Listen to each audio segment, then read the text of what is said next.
A iniciar con la enseñanza. Después tenemos, ¿verdad? Aquí quise buscar la base bíblica, ¿verdad? Hechos, de los hechos, no el libro de los hechos, sino de los hechos que nos corresponde ver, ¿verdad? Y vemos que estas mujeres, una de las cosas que hacían era que sostenían a Yeshua y le servían. Vemos algo importante aquí, que Yeshua dijo: al que más se le perdona, más agradece. Vemos que estas mujeres tenían demonios, habían sido sanadas. Entonces, como agradecimiento, ¿verdad?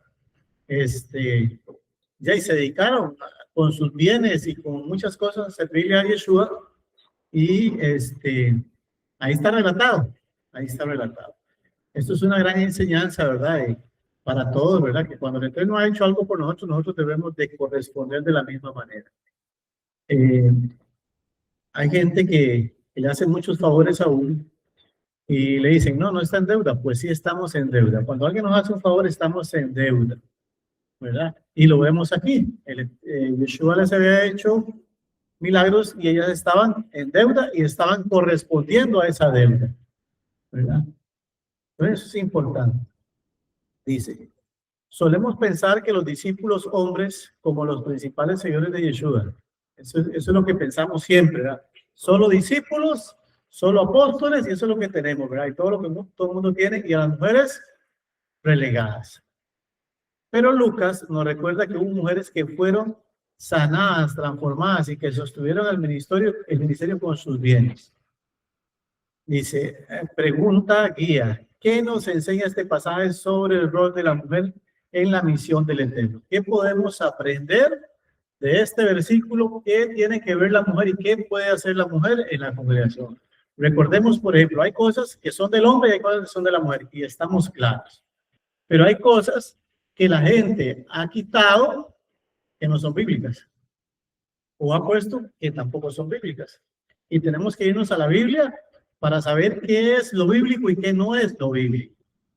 Pues, por ejemplo, encontramos mujeres, y quise consultarlo no solo con el pacto renovado, porque si lo consulto con el pacto renovado nos vamos a engañar. Hay que consultarlo con el pensamiento judío para saber qué pensaba un judío de la época y qué piensa un judío, ¿verdad? Porque ellos al final son los que, dice Romanos, se les cogió la Torá. Entonces hay que tener el pensamiento de ellos con base a lo que vivían en aquella época para entender mejor la escritura. Si no, vamos a formarnos un pensamiento de los pastores o de los líderes de esta época y no de aquella época. Y tenemos que saber qué pensaban en aquella época y qué era realmente lo que ellas hacían. Entonces, María Magdalena, liberada de 7 demonios, dice: testimonio de transformación radical. Eso nos enseña el Zohar en cuanto no a María, porque ellos no creen en el nuevo pacto, ¿verdad? Algunos sí, pero la transformación comparada con la mujer es una transformación radical. Pasó de ser una mujer endemoniada, imagínense, con 7 demonios. ¿Qué no hacía esa mujer? ¿Verdad? A una mujer transformada totalmente. ¿Cómo lo podemos ver hoy? Dice: Dios sigue levantando testimonios de transformación de mujeres y hombres que parecían perdidos. Eso tenemos que tenerlo claro. No podemos menospreciar a alguien. Imagínense esta María Magdalena en esta época. ¿Cómo la tratarían o cómo la verían a la par de Yeshua? Recuerda que fueron las grandes críticas de Yeshua: mira, este come con estos y se come con estos. ¿Verdad? Entonces vemos que eso es importante tenerlo presente. Todavía no estamos entrando al rol, pero es importante. Dice: mujeres que sostenían la misión. Dice: Juana y Susana, mujeres de recursos que apoyaban materialmente a Yeshua. El Midrash y el Talmud: la redención de Israel dependió de la fidelidad de las mujeres. Cuando nosotros vamos al pensamiento judío nos damos cuenta, creo que Dixon lo dijo en la Liyá. En la Liyá Dixon lo enfocó, que por la fidelidad de las mujeres fue que hubo libertad. Por el trabajo de las mujeres, no por el trabajo de los hombres. Por el trabajo de las mujeres fue que el pueblo de Israel logró multiplicarse y logró tener esa redención, ¿verdad? ¿Y cómo estaban las mujeres? Trabajando duramente, ¿verdad? Muchas veces no se le reconoce el papel a la mujer, pero vemos aquí que no se le reconoce porque ha habido una mala interpretación de lo que es protección a la mujer a desechar a la mujer. Son dos cosas muy diferentes. El Eterno no le demanda tanto a la mujer por toda la situación de la mujer, por el periodo, porque tiene niños, por muchas cosas. No le demanda tanto como al hombre, pero no es que la hace a un lado. Nunca. Aquí vemos más bien que el mismo Midrash y el mismo Talmud, que es pensamiento judío, no pensamiento cristiano, pensamiento judío, radical, ¿verdad? Pensamiento judío radical, dice, y es claro que la mujer fueron las que, o el Eterno a través de ellas, fue que se logró hacer que Israel no solo se multiplicara, sino la motivación de los hombres venía por parte de las mujeres. Fueron las que lograron hacer que los hombres pudieran y todo Israel pudieran ser libres. Y eso es lo que tenemos que ver. Y tenemos que entender que una cosa es que una mujer sea muy pública, ¿verdad? Que sea muy visible dentro del trabajo que hace, y otra cosa es lo importante del trabajo que ella hace, ¿verdad? Entonces, aquí vemos cómo el Talmud nos dice que gracias a las mujeres, dice la misión de la congregación y la comunidad se sostiene gracias al compromiso y la generosidad de las mujeres que dan de sí mismas. Entonces, cuando nosotros vemos que las mujeres son las que motivan, las mujeres son las que deshacen o arman una buena congregación, nos vamos a entender que es importante el rol de las mujeres. ¿Qué siempre hay más en una congregación? ¿Hombres o mujeres? ¿Qué sostienen más? ¿Hombres o mujeres? ¿Verdad? Entonces es importante. Nosotros encontramos generalmente cuando el líder es un hombre, tiene esposa. ¿Verdad? Pero muchas veces hay mujeres sin esposos sosteniendo congregaciones. ¿Por qué? Porque al final tiene como más decisión. Al final muchas veces se empujan más que un hombre. ¿Verdad? Entonces, ¿qué es lo que tenemos que hacer? Enfocarnos. La mujer debe enfocarse muy bien, el hombre debe enfocarse muy bien y entender que la mujer sí es figura pública también. No solo figura que hace el gran trabajo escondida, sino también es figura, cuando digo figura pública es que puede dar una enseñanza, puede hacer muchas cosas. Y no solo estar atrás, porque lo vamos a ir viendo. Dice María Magdalena será la primera en anunciar la resurrección. ¿Sabían que las mujeres antes de Yeshua no podían ser testigos? Si una mujer veía que mataban a alguien, no podía ser testigo. No valía el testimonio de una mujer. En el Sanedrín no valía. Cuando viene Yeshua se encarga de cambiar la mentalidad y el primer testigo es una mujer. Diciendo, las mujeres tienen voz y voto. Pueden ser testigos. Y por eso el mensaje de María, como nosotros entendemos, ¿por qué no mandó a Pedro de primero y a Juan? ¿Por qué no hizo que fuera Pedro y Juan los que fueran de primero? ¿Por qué puso o permitió que fueran dos mujeres las que fueran? Precisamente para entender y cambiar el chip que había, que las mujeres no podían ser testigos. Y aquí vemos que a la mujer se le da ese rol de testigos también. Y cuando alguien es testigo, quiere decir que tiene voz y voz. Y puede aportar. Y puede aportar. Dice, reconocer y dar al liderazgo femenino en la comunidad de la fe. O sea, hoy, ¿qué tenemos que hacer? Reconocer eso. Que bíblicamente está bien. Que bíblicamente, y vamos a ver todo, al final vamos a ver algo que hizo en la época de los 1500, de los 500, lo que hizo la religión para opagar a la mujer. Algo tremendísimo que yo estoy seguro que usted no lo haya visto. Y está en la Biblia. Dice, conclusión, la misión se sostiene por hombres y mujeres. Sin las mujeres, el ministerio de Yeshua no podría haber tenido sustento. ¿Verdad? Tenemos que ver eso. Sin las mujeres no hubiera tenido sustento. Vamos a ver, dice, hoy Las misiones del Eterno siguen necesitando la fidelidad de todos. La misión de la mujer se sostiene por la fidelidad de los hombres, perdón, la misión del Eterno se sostiene por la fidelidad de los hombres y las mujeres. Juntos somos testigos de transformación del rey. Juntos. ¿Cómo vemos esto? Ok, vamos a ir aquí. Dice, la mujer que se cree que fue apóstol, y aquí quiero enfocarme un poquito más. La mujer que se cree que fue apóstol, pero cuyo nombre se transformó en masculino en algunas traducciones, es Junia. ¿Han escuchado de Junia? Está en la Biblia, Junia. Vamos a buscarlo en Romanos 16:7 y lo vamos a ver. Romanos 16:7. Ahí lo tenemos. Vamos a hacerlo más grande.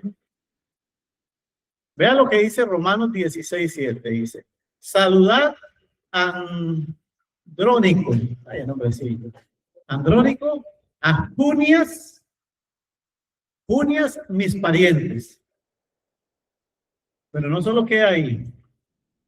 Mis compañeros de prisiones, los cuales son muy estimados entre los apóstoles, que también fueron antes de mí en el Mashiach. Está diciendo que estos Andrónico y Junias eran considerados apóstoles también, ¿verdad? Los cuales muy estimados entre los apóstoles, o sea, ellos eran entre los apóstoles, no eran considerados por los apóstoles, entre los apóstoles, son dos cosas diferentes.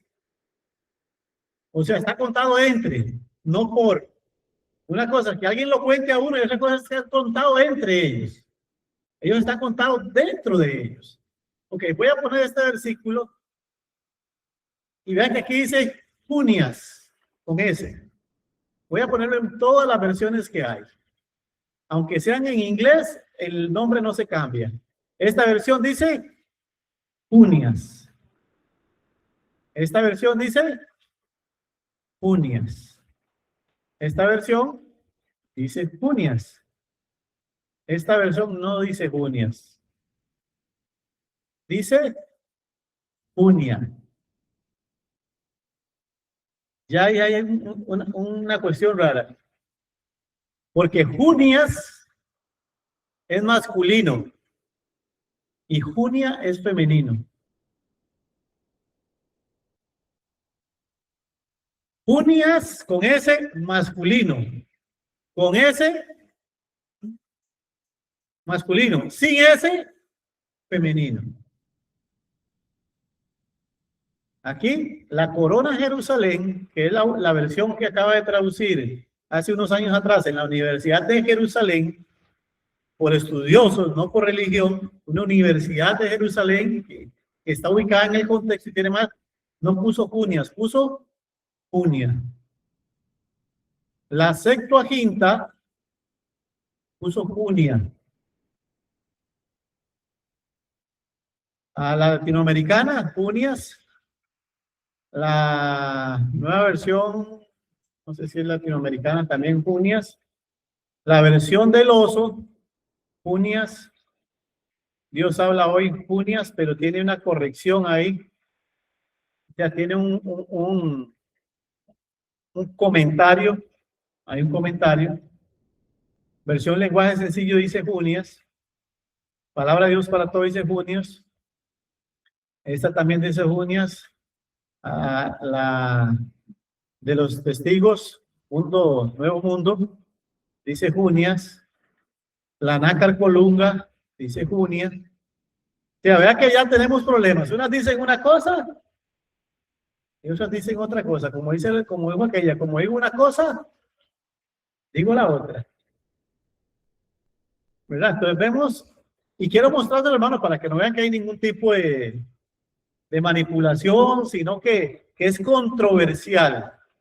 La Reina Valera 1962, que es de las más antiguas, 1862 dice Junia. Y la nueva versión, Reina Valera 1909, dice Junia también.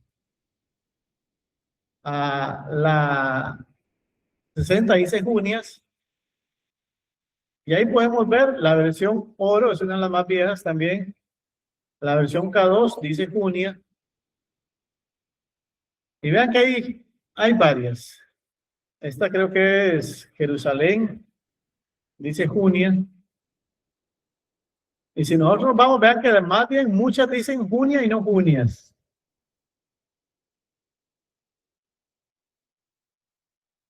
Y este Junia o Junias era contado como apóstol. Oiga, qué delicado está el asunto. Era contada como apóstol. Esta Junia, ¿verdad? Y eran familia. Ok. Ahí vemos todas. Es así, unas dicen Junias, unas Junias. Vamos a ver qué nos dice la investigación. Durante siglos, su nombre fue alterado a Junias. Fue alterado a Junias. Forma masculina inexistente en la época. O sea, en la época no existía Junias.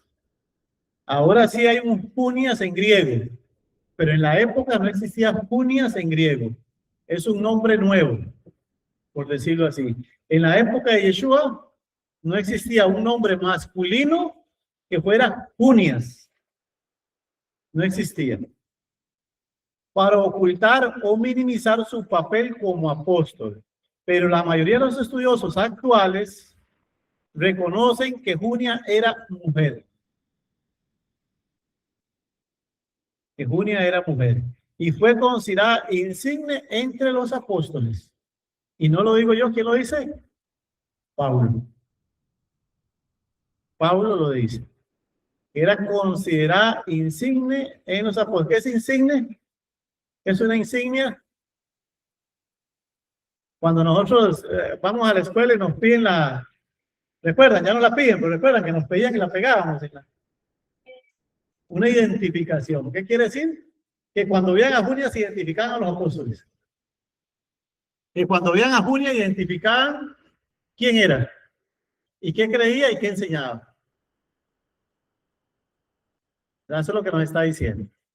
En el contexto bíblico, dice, Pablo saluda a Andrónico y a Junias, mis parientes y compañeros de prisiones, insigne entre los apóstoles. Dice Junia, nombre femenino común en el mundo grecorromano.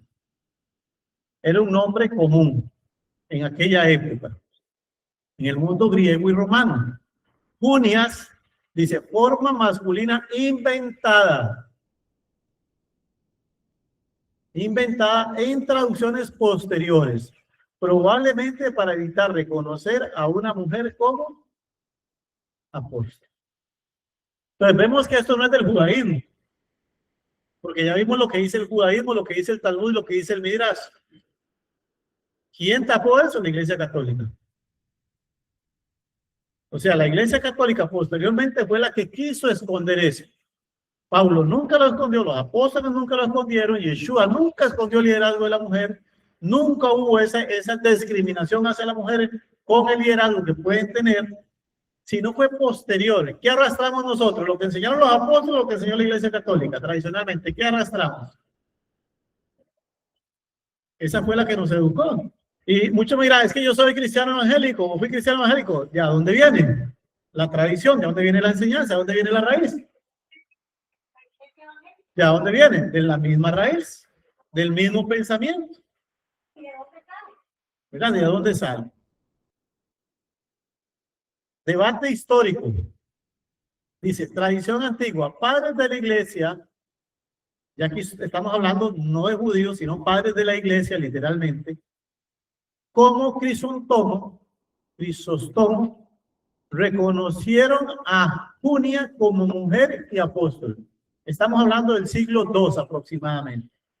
Siglo II aproximadamente, después de la muerte de Yeshua, los primeros creyentes no judíos, historiadores, reconocieron como Crisóstomo, reconocieron que Junia no era hombre, sino que era mujer. ¿Verdad? Y esto es de suma importancia. ¿Por qué es de suma importancia? porque se quiere minimizar a la mujer dentro de las congregaciones. Ok, ahora que sí tenemos que ser claros, generalmente, y no lo digo yo, es que en el concilio sí eran hombres los que habían. ¿Verdad? Eso sí, porque no encontramos en ningún concilio, ni con Yeshua, ni fuera de Yeshua, ni en ningún otro lado, ¿verdad? Ni con Moisés, ni con ninguno otro, encontramos que dentro del concilio hubiera mujeres, pero no quiere decir que no podían ser líderes. Son dos cosas diferentes, ¿verdad? Son dos cosas muy diferentes. El concilio, ¿verdad? ¿Por qué en el concilio no? Vamos a ver alguien que me diga, ¿por qué una mujer no era conveniente o no era adecuado, no sé la palabra correcta, que estuviera en el concilio? Que no era correcto, pero no lo es, porque las mujeres tendemos a dolernos más fácil. Y todo muy...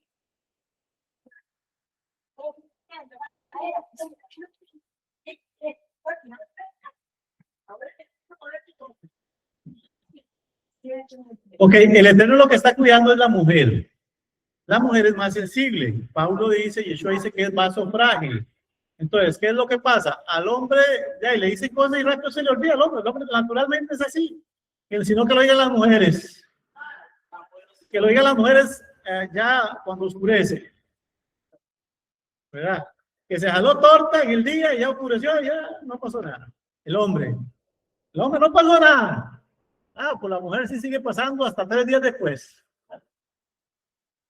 ¿Verdad? Entonces, ¿qué es lo que está cuidando? Está cuidando la naturaleza de la mujer, pero no quiere decir que la mujer no sea inteligente y que no pueda enseñar y que no sea líder, sino esas decisiones donde duelen. Hay decisiones que duelen, hermano. Estar ahí duele porque hablan de líder. Hay un montón de cosas involucradas detrás de eso, que es una protección. Pero no tiene nada que ver con liderazgo específicamente. Tenemos que hacer la diferencia. ¿Verdad? Tenemos que hacer la diferencia entre lo que es una posición dentro del Beit Din, dentro del concilio, como lo podamos entender mejor, a que la mujer no sea líder. ¿Verdad? Tenemos que saber eso. En la Edad Media, vea dónde pasó esto. La Edad Media fue en el 1500. Se me fue decir en el 500, en el 1500, donde estaba Robin Hood y toda esa gente. 1500. No recuerdo. O si era en el 500 o en 1500. Dice, Edad Media y traducciones posteriores se masculiniza el nombre a Junias, aunque no existe evidencia de que fuera un hombre usado en la época. Un nombre usado. Un nombre usado en la época. No existe toda la evidencia que hay arqueológica, por testimonios y por escritos, es que era mujer. Y por que fuera hombre no existe absolutamente nada. No hay nada que pueda alguien sacar y decir, aquí está la evidencia que era hombre. Pero si hay evidencia que alguien puede sacar y diga, era mujer. Hay evidencia. La investigación moderna, la crítica textual y lingüística confirman que el original griego es femenino. El original griego es femenino y es Iounia, no masculino. Entonces, toda lingüística, cuando se van al griego, no existe junias. No existe, ¿verdad? No hay una forma de decir si existió ese nombre. No. Eso es como decir ahorita, en el buen sentido, que alguien diga que el nombre del Mesías era Jesús. Lingüísticamente, históricamente, científicamente, no se puede demostrar que era Jesús, porque la J se inventó hace 500 años. No existía la J. 500 años atrás no existía la J. ¿Cómo varió la J? ¿De dónde salió la J? Era una I. Y como vean que la J minúscula que tiene un puntito arriba como la I. Y es, dependiendo que la escribas, una I. ¿Verdad? En griego, ¿qué era? Y Jesús. Con I. Y Jesús. No Jesús. Esa es la traducción griega. Y Jesús. Entonces, científicamente, arqueológicamente, lingüísticamente, nadie puede sostener que el nombre era Jesús. No existía la J. ¿Verdad? No se puede sostener. Así como no se puede sostener, ¿verdad?, que era Junias. Si no, vean la diferencia, porque aquí aparece con J en nuestro tiempo, pero aquí aparece con I. Porque la J no existía. En griego la J no existía. ¿Verdad? Entonces por eso está aquí la investigación textual que era no Junias literalmente, sino Iounia. Pero era femenina. Era femenina. ¿Verdad? Entonces, significado teológico dice: inclusión. Junia es testimonio de que las mujeres tuvieron un papel activo y reconocido en la misión apostólica. O sea, cuando nosotros nos vamos a la raíz y nos damos cuenta de eso, vemos que la quisieron minimizar. Lo que hicieron fue ocultarla. Eso fue lo que buscaron, ocultarla. Voy a ver si puedo abrir algo aquí rápidamente, si de repente me lo puede abrir. Vamos a ver si esto logra que abra. Ajá. Ese es un estudio que hoy yo cómo nos llegó la Biblia. ¿Verdad? Muchos ya lo llevaron, muchos no lo han llevado. El que no lo ha llevado le recomiendo que me escriba por aparte y se lo podemos dar. Yo tengo una Biblia Reina Valera. Esa Biblia Reina Valera tiene esta página, que es la página creo que 8 o 18. Vamos a ver. Esta página es la página, vamos a ver, ahí pueden buscarla, la página, no dice. Página 14. Y vean lo que dice la página 14. Ahí le saqué copia, por eso se ve así fea, porque hay que hacer las cosas como son, sin manipulación de nada. Aquí está. Y vean lo que dice de los copistas. Voy a tratar de ponerlo lo más grande posible. Vean qué interesante lo que dice de los copistas. No de los escribas. Los escribas dicen que eran fieles. Pero vamos a ver lo que dice de los copistas. O sea, después con lo que tenemos como Nuevo Testamento. Dice, durante el oscurantismo, y eran monjes, ahí está el monjecito, ¿verdad? Durante el oscurantismo, después de la caída del Imperio Romano, los monjes protegieron y transmitieron la Biblia. Cuando una Biblia se desgastaba por el uso, ellos pasaban años preparando una copia nueva. Cada códice debía copiarse a mano. Esto era un proceso largo y laborioso. Y aquí está lo grave. A veces se cometía errores. Lo dice la misma Reina Valera. Dice, quizás porque el monje o el escriba estaba cansado, o quizás debido a la poca luz con la que trabajaba. Dice, a veces el escriba cambiaba cosas deliberadamente. ¿Qué es deliberadamente? Porque le daba la gana. Vean que lo dice Reina Valera, histórica con enciclopedia.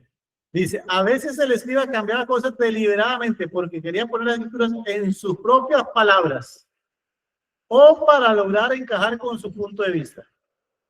Eso nos hicieron a nosotros en Reina Valera. Lo que nosotros tenemos en Reina Valera, por eso hay que pesarlo, hay que saber si es real todo lo que está ahí, aunque tiene la raíz y tiene la esencia de la Biblia, claro que sí, pero hay que pesarlo. Porque vea que la misma historia nos dice que, aquí nos dice que ellos lo hicieron al propio. Y ya la historia dice que no era Junias, sino que era Junia o Iounia, y era una mujer. Y nos la pasan como un hombre porque quisieron hacerlo pasar por un hombre.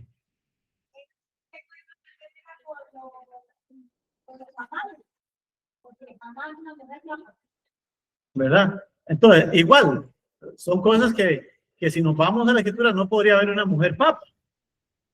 ¿Verdad? Por lo mismo que estábamos hablando. Pero sí puede tener un montón de funciones que no se le ha querido dar. O que se ha querido minimizar. Que son muchas. Y se ha querido apartar. Dice, su figura muestra cómo la historia puede invisibilizar voces femeninas y cómo la investigación bíblica la rescata. Esa es la memoria recuperada. Lo que estamos hablando ahí, cómo la historia va recuperando la investigación, cómo nos hace cambiar. Hay un pasaje en Jeremías que dice, le daré a mi pueblo pastores con ciencia. ¿Por qué ciencia? Porque en esta época se necesita ciencia y no solo leer la Biblia como nos la transmitieron, sino se necesita ciencia para saber si realmente lo que nos dijeron que decía ahí es realmente lo que decía. Por eso se necesita ciencia. Por eso el que enseña tiene que estudiar no solo la Biblia, tiene que estudiar ciencia, tiene que estudiar la raíz de la palabra, tiene que saber qué era en griego, qué era en hebreo, porque si no vamos a decir otra cosa. Y es importante saber eso. Es importante. Aplicación actual. Reconocer a Junia nos invita a valorar el liderazgo femenino en la congregación y en la comunidad de fe. Junia, en síntesis, mujer apóstol reconocida por Pablo, pero minimizada. Junia es forma masculina inventada en traducciones posteriores. Traducciones posteriores. La mayoría de los estudiosos y comunidades reconocen a Junia como mujer y apóstol en sí. No solo tenemos a Junia. Quise traer esa porque está en el pacto renovado, ¿verdad? Y porque hablaba también de María Magdalena, ¿verdad? Y cuando vemos este libro apócrifo, totalmente estoy de acuerdo, apócrifo, Código Da Vinci, ¿alguien ha escuchado el Código Da Vinci? Dicen que María Magdalena, no estoy diciendo que sea cierto, pero ahí dice que María Magdalena era de las cabecillas, que era de las líderes, ¿verdad? No estoy diciendo que lo que dice ahí es realmente cierto, pero de repente que lo mencione, pudiera ser que como minimizaron esto, pudieron minimizar también el liderazgo de otra mujer. No lo digo que es cierto, ¿verdad? Que estoy diciendo pudiera ser nada más. Nada más estoy diciendo pudiera ser. No estoy diciendo que lo que diga el código es cierto. Lo que estoy diciendo que se menciona ahí, ¿verdad? Y si se menciona, todo lo que se menciona puede tener un 10% de validez. Y por algo se menciona, ¿cierto o no? Cuando alguien dice, cuando el río suena, o sea, algo puede haber ahí de que, ¿verdad? Porque bueno, ahí dice en el Código Da Vinci que no, que era la esposa de Jesús y que él tuvo un hijo, ¿verdad? Y después migró a otro lado, ¿verdad? Todo eso lo dice ahí, ese Código Da Vinci. Entonces, por eso le estoy diciendo, no estoy diciendo que sea cierto lo que dice ahí, aunque si Yeshua hubiera tenido esposa no hay nada malo. Tampoco hay nada malo, era un hombre. Y tener esposa no lo descalifica como Mesías. David tuvo esposa o no tuvo esposa. Moisés tuvo esposa o no tuvo esposa. ¿Y qué dijo Moisés? Profeta como yo levantará vuestros hermanos. Si él tenía esposa y yo podía tener esposa también, no había ningún problema. El problema es como lo quieren hacer ver a él. Ahí sí es el problema. Entonces, tenemos a Miriam también en la parachá de esta semana. Cuando cruzó, ¿qué hizo? Imagínense el pensamiento de una mujer líder. Los hombres van huyendo, van con miedo, pero una mujer con inteligencia dice, pasamos o pasamos, llevemos para hacer la fiesta. Ella llevaba el pandero en la mano, lo llevaba listo, mientras los otros iban con miedo. O sea, analicemos ese pandero, analicemos qué significa ese pandero y por qué ella danzó al otro lado. ¿Qué mentalidad de superación y qué mentalidad le había sembrado esta mujer al resto de las mujeres? ¿Qué motivación llevaban estas mujeres para llegar al otro lado y una vez danzar y agarrar el pandero? ¿Qué hubieran hecho ustedes, mujeres, en esa circunstancia? ¿Hubieran agarrado un pandero? ¿Hubieran agarrado comida y un montón de cosas? ¿Qué hubieran agarrado? ¿Cuántos hubieran agarrado el pandero? ¿O cuántos hombres hubieran agarrado el chofar? ¿Verdad? ¿Cuántos hubieran agarrado el chofar o agarran la espada? O agarran la plata porque tenemos que comprar.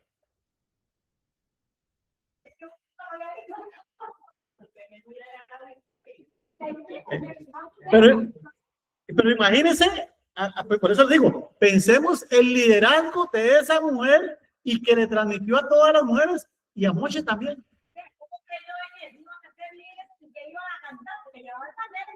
Lo llevaba listo. Y eso se lo transmitió a Moisés, y Moisés después canta también, pero ¿quién empezó a cantar? Encontramos también a Débora, que era jueza. No estaba en el Beidín, pero era jueza. Ella conocía la Torá, sabía de la Torá, le traían los problemas y ella juzgaba, porque conocía.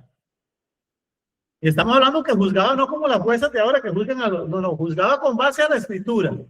Actualmente, o en muchas ramas, dicen que eso no se puede hacer. O sea, hay mujeres, ¿qué quiere decir eso?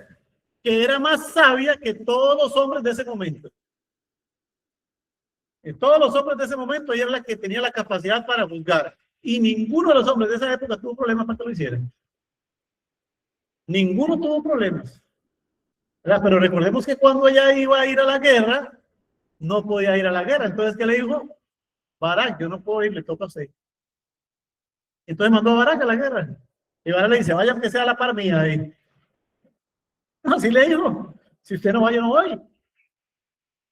Así le digo, si usted no va, yo no voy. O sea, vean la importancia de Barak, el rol de Débora dentro del pueblo. Si usted no va, yo no voy.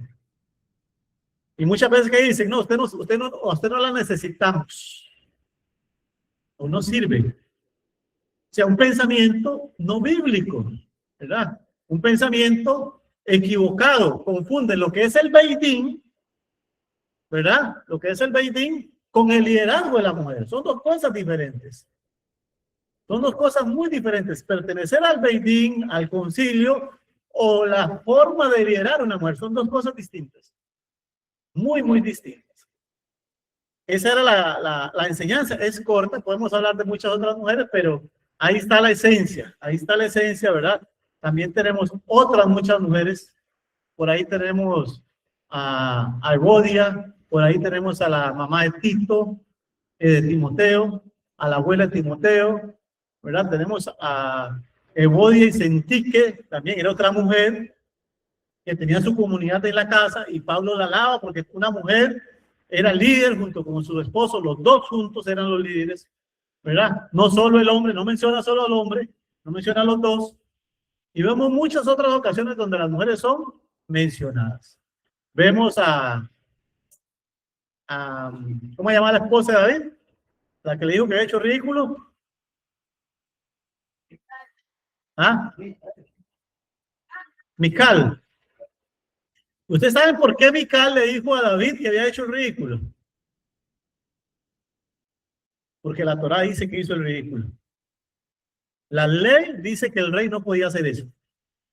Y ella era estudiosa de la Biblia y estaba juzgando a David con base a la Biblia. El problema fue decírselo en público. Pero ella tenía razón, David no podía haber hecho eso. Pero David era la autoridad y contra un príncipe no se le puede decir nada. Así lo dice Deuteronomio. Contra un príncipe no admitan ni una sola palabra en contra de él. Por eso cuando Pablo dice en Hechos algo en contra del sumo sacerdote, ¿verdad? En Hechos 24 dice algo en contra del sumo sacerdote, le pegan a Pablo por la boca y Pablo dice, no sabía que era el príncipe. Y escrito está, no diga nada en contra de un príncipe. Y era un sumo sacerdote no calificado, pero era sumo sacerdote. El problema de Mical fue ese, pero Mical era extraordinario. Mical sabía escritura, era la que le ayudaba a David. Por eso se atrevió a decirle a David. No hizo la diferencia entre el esposo y el rey. Y eso también hay que tener. Yo aquí para mi esposa, no soy el esposo, pero sí lo soy. Pero aquí ella no me puede ver como el esposo, ni yo puedo verla dentro de la comunidad. Es otra cosa. Mis hijos en la casa son una cosa, son mis hijos y siguen siendo mis hijos, pero aquí son otros. Aquí, si mi hijo califica para ser líder, los pongo. Pero si no califica, quédese sentado. Son cosas diferentes. Entonces, esas son las cosas que muchas veces a la gente le cuesta diferenciar. ¿Verdad? Le cuesta diferenciar. Y mucha gente le cuesta diferenciar el rol de la mujer, el liderazgo de la mujer, con el Beidín, con el concilio. Piensan que es lo mismo. Son dos cosas distintas totalmente. Totalmente.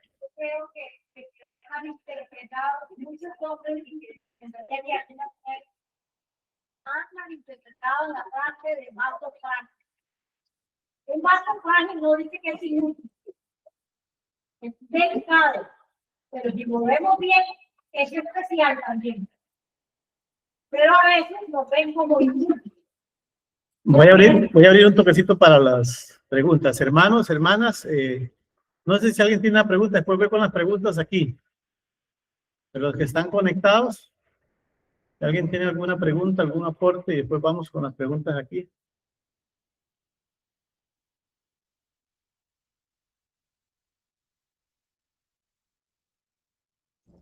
Todo muy claro, More, muchas gracias.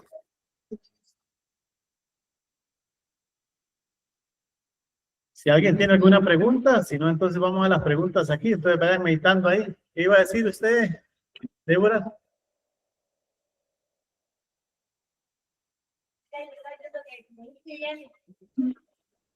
La pregunta que iba a hacer. Que creo que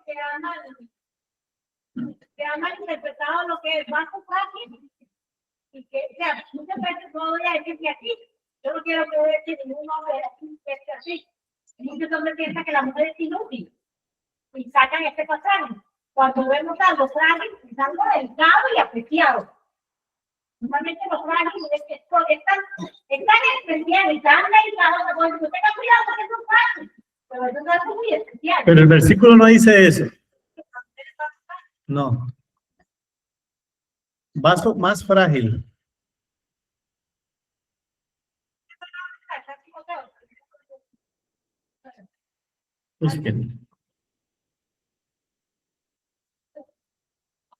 Sí, o sea, una cosa es que sea frágil y otra cosa es que sea inútil. Son dos cosas muy diferentes. Son dos cosas muy diferentes. La mujer está enferma. No sé si se grabó o no se grabó. La mujer está enferma y sigue trabajando. El hombre está enfermo y ¿qué hace? Se acuesta. Se acuesta. ¿Verdad? Entonces, no puedo, o sea, hay que saber a qué se refiere frágil también. ¿Verdad? Porque ya el hombre puede echar mucha fuerza, entonces ahí la mujer se califica. Entonces hay que ver qué es frágil en la Biblia. Es curioso porque ustedes pueden dar un vaso con 2 milímetros de vidrio, usted lo llena de agua, toma agua, no se le llega nada, pero vaya a agarrar con su mano, a ver si usted va a tomar la misma cantidad. O sea, es importante, o sea, por más frágil que sea, siempre va a ser importante. Por más frágil que sea, siempre va a ser importante. Ajá, léalo. Vosotros, maridos, igualmente, vivid con ella sabiamente, dando honor a la mujer como a vaso más frágil. No dice vaso frágil, dice más frágil. ¿Qué quiere decir eso? No, que el hombre es frágil también. Eso es lo que quiere decir, que el hombre es frágil. Más frágil.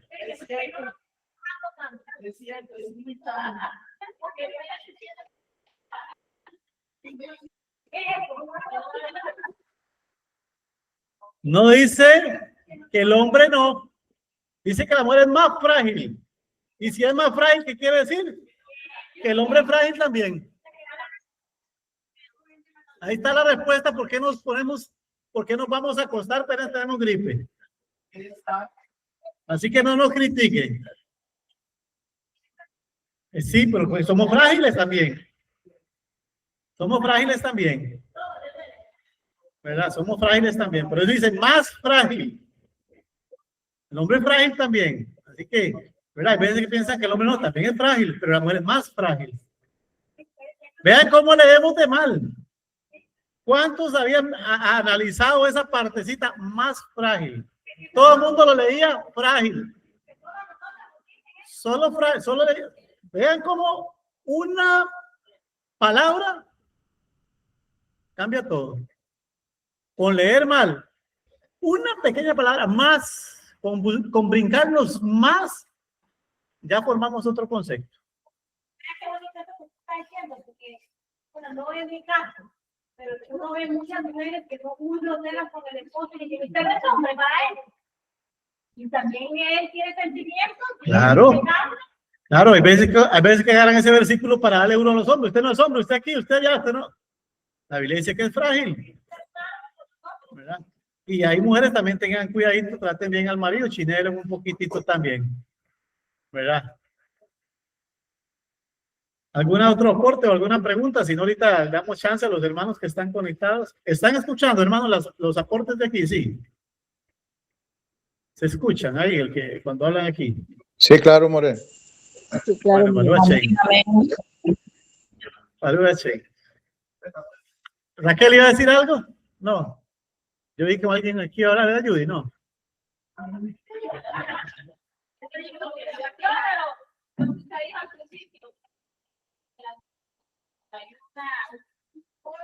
Un conflicto.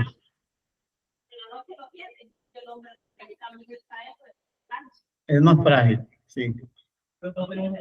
Más frágil. Mis amados hermanos y hermanas que están conectadas, no sé si tienen alguna pregunta o algún aporte. Si logré expresarme bien también con la idea de la importancia de las mujeres. Bueno, Baruch Hashem. Estamos terminando aquí entonces. El Eterno les bendiga mucho a todos. Nos vemos el próximo Shabbat.